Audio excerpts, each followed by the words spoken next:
The Boston Celtics by far have been one of the most interesting teams to follow in the past year. Between Jayson, Tatum, and Jalen emerging as one of the better duos in the league, to this team having a ton of young guys with potential, the Celtics' future has been looking very bright. But maybe not bright enough. After their postseason run, it was clear the Celtics just didn't have what they needed to win at the highest level despite Brown and Tatum balling out. So, going into the offseason, many believed that this team would be making some big moves to try and improve.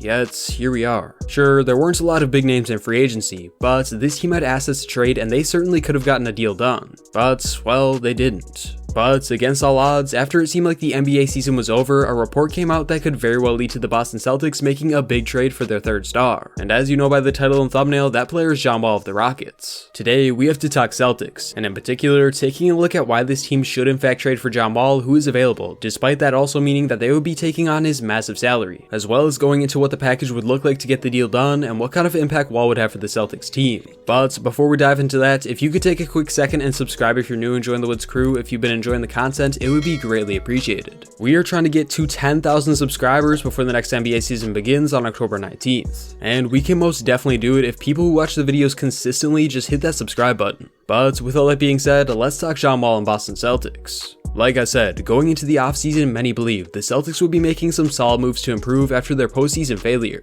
I mean, don't get me wrong, it's not like anyone believed the team was going to make the NBA Finals, but I think it's safe to say they fell short of almost everyone's expectations because of the star power they had. On the contrary, this team is young, and they will need to get some experience under their belts before they make a deep playoff run, right? Well, even though I thought this was the case, we saw a team in the Hawks make it all the way to the Eastern Conference Finals despite being one of the youngest teams in the league. And ever since I saw this, I couldn't help but think the Celtics team could do this kind of damage as well, that is, if they had the right pieces, and I think John Wall could very well be that guy. If you weren't aware, it was recently reported by Shams that John Wall and the Rockets have agreed to part ways, and he will be traded before or shortly after the NBA season begins. Now, this should be no surprise, because the Rockets are in a weird situation. I mean, last year, they traded away their superstar for players they thought could keep them afloat. But after snagging Kevin Porter Jr. and Jalen Green, it's clear that this team is in rebuild mode and have their guards for the future. So where does this leave John Wall? Well, obviously the Rockets will want to start Green and KPJ, and with Wall looking to be a win-now starting point guard, the fit just isn't there. With that being said, despite John Wall being a great player who got the short end of the stick when it comes to injuries, the man is, well, overpaid to say the least. And the stats don't lie. John Wall is the third highest paid player in the NBA despite signing his contract over 3 years ago.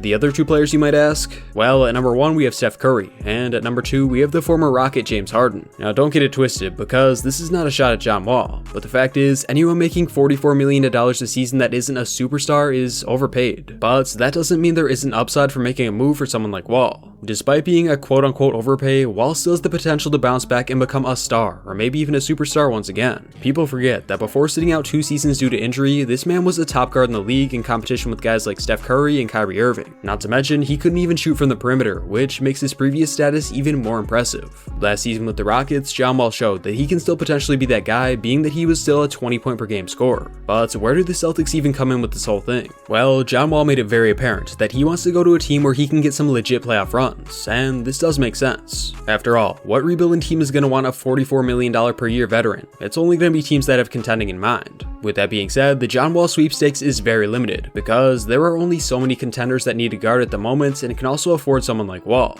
And in my eyes, there are really only 3 teams that could get the deal done, those being the Celtics, Pelicans, and Clippers. Now I know the Pels aren't contenders, but I don't think Wall would be opposed to playing with Zion and Brandon Ingram. But the Celtics, man, this is where I believe Wall would be the best fit and have the most opportunity. It has been clear over the past couple of seasons that the Celtics haven't been able to find their guy at the point guard position. First, it was Kyrie, who actually was amazing, but it ended on a sour note. Then they had Kemba, who they just traded away, and now they need someone new if they still want to start guard. Now I know, Marcus Smart is more than capable of starting and so is Dennis Schroeder, but I believe that this team needs to upgrade even more at the guard if they want a chance in the stacked Eastern Conference. Wall could very well be the guard that this team needs and make this team even deeper by sending Schroeder or Smart to the bench. But how exactly would Wall fit in with Tatum and Brown? And would it really lead to more wins? Like mentioned, last year it was very apparent that the Celtics didn't have their guy at the guard position. Sure, they had Kemba who was, well, solid, but if you watched any of the games you would know that he just was not the guy for the team, especially because of his injury history.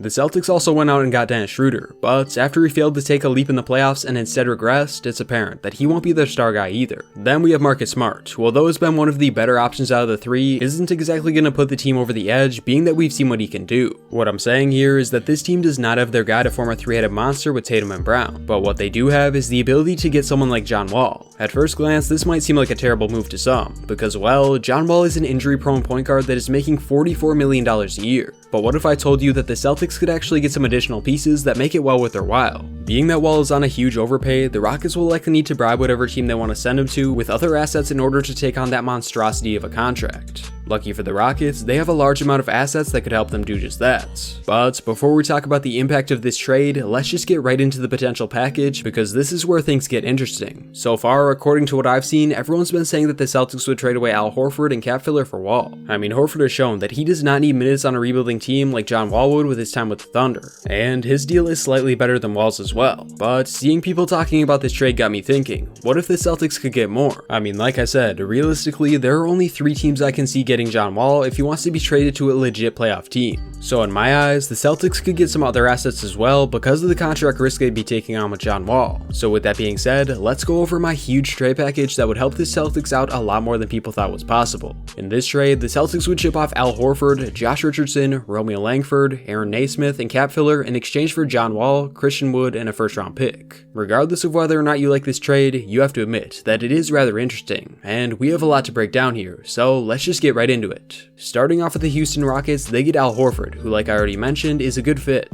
Josh Richardson, who could bring great defense to the starting lineup or bench, and additional young talents in Langford and Naismith that are the exact same timeline as the backcourt of Jalen Green and Kevin Porter Jr. The Rockets have made it clear that they are going full rebuild, but I believe they'd be willing to throw in a pick if it means getting rid of John Wall's huge salary, which will likely give them room to extend their backcourt way earlier compared to if they had Wall. But let me talk about the elephant in the room, because I know they'd also be giving up Christian Wood, who is one of the better players on the team. But just let me explain. Even though Christian Wood is good, he's also at the age of 27, just entering his prime. This means that he will in fact lead to more wins for this Rockets team that's looking to rebuild and get a couple of lottery picks. So they trade Wood in this scenario to get worse now, but they also set themselves up better for the future because of the picks they'd be getting and to free up cap space for when they're likely to sign Jalen Green and Kevin Porter Jr. to near max contracts. This is about the future for the Rockets, not to mention they'd be getting Aaron Naismith, who in a couple years could very well be just as good as Christian Wood. Houston would have to give up a decent amount, but I can't help but feel with where they're at right now and what they'd be getting in this deal, it's nearly perfect for them. And they would benefit from it down the road when they have loads of cap space to target young free agents or extending their own stars. But now let's talk Celtics, because like I said, this trade would be great for them as well. It's clear that Jayson Tatum and Jalen Brown are ready to win now, and being that they are both all-star caliber players ready to take a leap, I believe there is a good chance that Brad Stevens sees this and makes a move to show him he supports them and wants to win now. And at the moment, this would be the best trade scenario for Stevens to make. Obviously, getting someone like Beal or Dame would be the best case scenario, but with both of these guys likely not demanding a trade, this means that the Celtics should likely explore other options. And this, well, this might be the next best thing. We obviously know that if healthy, John Wall can be one of the better guards in the league and can take a lot of the scoring pressure off of the Celtics duo, or at the very least, make them a lot more balanced and versatile. Wall isn't the best perimeter shooter, but if he can get to the rack and play make when the shot isn't there, he would actually fit very nicely alongside the Celtics, who have 2 stars capable of shooting. People also forget that Wall is an underrated defender who would elevate this team, especially in the playoffs. And even though it is a risk taking on a contract like that for someone so injury prone, I believe it is worth it for one reason and one reason only,